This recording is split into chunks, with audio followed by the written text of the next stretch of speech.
परिवार वह स्थान है जहां प्रेम, सहारा और अपनापन सबसे अधिक महसूस होना चाहिए।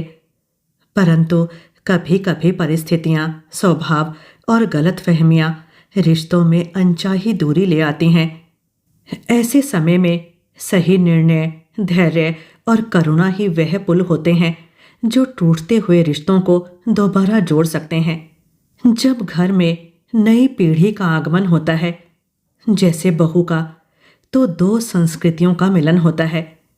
यदि समझदारी से संभाला जाए तो यह मिलन परिवार को और मजबूती दे सकता है।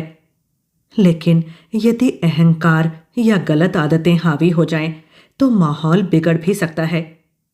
नमस्कार, मैं सिमी आज आपके लिए लेकर आई हूं इसी विषय पर एक प्रेरक कहानी। उत्तर प्रदेश के एक छोटे शहर में मोहनलाल और उनकी पत्नी सावित्री देवी रहते थे। उम्र 70 के आसपास थी, लेकिन मन से वे हमेशा प्रसन्न और संतुष्ट रहते। उनका एक ही बेटा था, अंकित।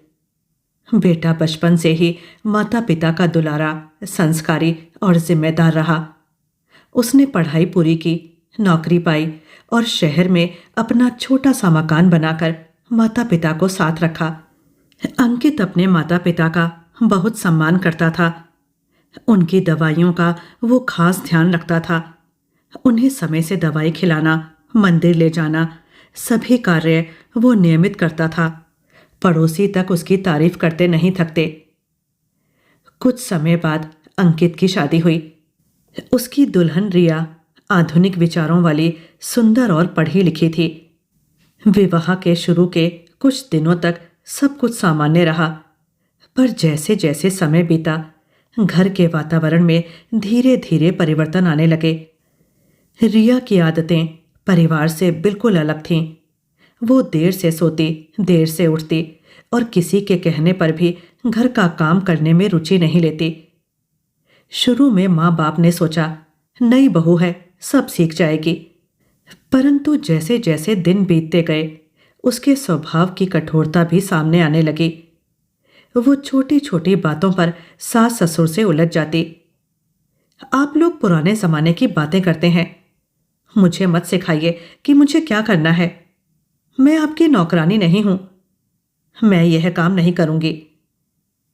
इन शब्दों ने सावित्री देवी के मन को कई बार छलनी किया। मोहनलाल कुछ नहीं कहते, लेकिन उनकी आंखों में उतरता दर्द देखकर कोई भी समझ सकता था कि वो भीतर से टूट रहे हैं। धीरे धीरे रिया घर के हर काम में टाल मटोल करने लगी। सास ससुर की दवाइयां कभी टाइम पर नहीं देती, खाना भी मन से नहीं बनाती। कई बार उन्हें इंतजार करना पड़ता, पर वे बेटे को कुछ नहीं बताते, बस अपने अंदर ही अंदर दर्द समेट लेते। सबसे अधिक दुख तब हुआ जब रिया ने पड़ोसियों के सामने कहा, मैं यहां काम करने नहीं आई, ये दोनों खुद काम कर सकते हैं। सावित्री देवी के लिए यह शब्द किसी तीर से कम ना थे। वो रात भर इसी विषय पर सोचती रहीं। कई रातें वे रोते रोते बिताती। मोहनलाल उन्हें समझाते, सब ठीक हो जाएगा, बेटी है हमारी, धैर्य रखो। दूसरी तरफ अंकित को कुछ कुछ एहसास था कि रिया का स्वभाव माता पिता को दुख पहुंचा रहा है, पर रिया उससे कुछ नहीं कहती और माता पिता भी नहीं। जब कभी वो पूछता, माँ सब ठीक है ना, वे मुस्कुराकर कह देती, हाँ बेटा सब ठीक है। पर माँ की आंखों में छुपा दर्द वो पढ़ लेता था। उसने कई बार रिया से बात करने की कोशिश की, पर वो टाल देती। आप बस अपने माता पिता को देखते हो, मेरी भावनाएं नहीं। अंकित दो पाटों के बीच पिसने लगा था। एक तरफ वृद्ध माता पिता, दूसरी तरफ पत्नी। घर का माहौल दिन ब दिन तनावपूर्ण हो रहा था। एक शाम सावित्री देवी दवाइयों का डिब्बा लेने के लिए रिया से बोली। रिया मोबाइल पर वीडियो देख रही थी। उसने चिढ़कर कहा, अभी समय नहीं है मेरे पास। मोहनलाल ने खुद ही दवाई लेने की सोची, पर गलती से उन्होंने गलत गोली खा ली। उनका ब्लड प्रेशर अचानक गिर गया उन्हें अस्पताल ले जाना पड़ा। अस्पताल के बेड पर मोहनलाल की कमजोर सांसें और सावित्री देवी की घबराई आंखें देखकर अंकित का दिल बैठ गया। वो फूट फूट कर रो पड़ा। वहीं दूसरी तरफ रिया को पहली बार अपने व्यवहार का परिणाम नजर आने लगा। डॉक्टर ने कहा, थोड़ी देर में लाते तो स्थिति गंभीर हो सकती थी। रिया के पैरों तले जमीन खिसक गई। अस्पताल से वापस आते समय रिया पूरे रास्ते चुप रही। घर आकर उसने कमरे में खुद को बंद कर लिया। मन में एक ही बात गूंजती रही, अगर कुछ हो जाता तो? क्या मैं सच में इतनी कठोर हो गई हूं? मां बाप ने कभी उसे कुछ नहीं कहा, ना टोका, ना अपमानित किया, फिर भी उसने उनके साथ कैसा व्यवहार किया? उसका दिल ग्लानि से भर गया। अगले दिन अंकित ने रिया से शांत स्वर में बात की, पर इस बार वो पति नहीं बल्कि एक जिम्मेदार बेटे की तरह बोला। रिया, तुम्हें शायद पता नहीं कि मेरे माता पिता ने मुझे कितना प्यार दिया है। उन्होंने अपनी सारी खुशियां, सपने, आराम सब मेरे लिए छोड़ दिए। अब उनका बुढ़ापा है और यह समय है जब मुझे उनकी परवाह करनी चाहिए। तुम्हारे साथ भी मैं उतना ही न्याय करना चाहता हूं, लेकिन परिवार तभी चलता है जब हम सब मिलकर चलें। एक व्यक्ति की कठोरता पूरे घर का सुख छीन सकती है। अंकित की आंखों में छलकता दर्द देखकर रिया का दिल पिघल गया।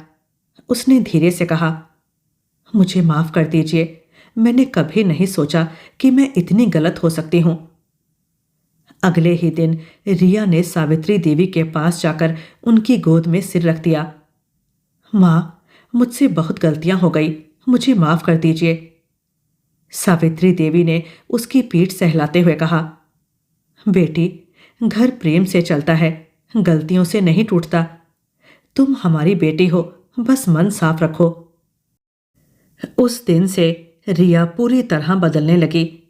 वो सुबह जल्दी उठकर सास ससुर के लिए चाय बनाती, उनके साथ बैठकर बातें करती, उनकी दवाइयों का पूरा ध्यान रखती, घर का काम भी मुस्कुराकर करती। बाहर जाते समय उनका हाथ पकड़ लेती कि कहीं गिर ना जाएं। माता पिता के चेहरे पर भी फिर से चमक लौट आई। धीरे धीरे उसे समझ आया कि उसका कठोर व्यवहार उसका अपना नहीं था, वह उसके बचपन के अनुभवों, दबावों और असुरक्षाओं का परिणाम था। अंकित ने उसे समझाया, हर घर की आदतें अलग होती हैं, हर रिश्ता समझ से बनता है। रिया ने स्वयं को सुधारने का संकल्प लिया। उसने अपने अंदर की असुरक्षा, गुस्सा और तुलना की भावना को त्याग दिया। वो पहले से कहीं अधिक संतुलित, संवेदनशील और परिवार के प्रति जिम्मेदार हो गई। अब घर में हंसी खुशी लौट आई। बुजुर्ग माता पिता फिर से खुश रहने लगे। रिया सास ससुर की मदद के लिए हमेशा तैयार रहती।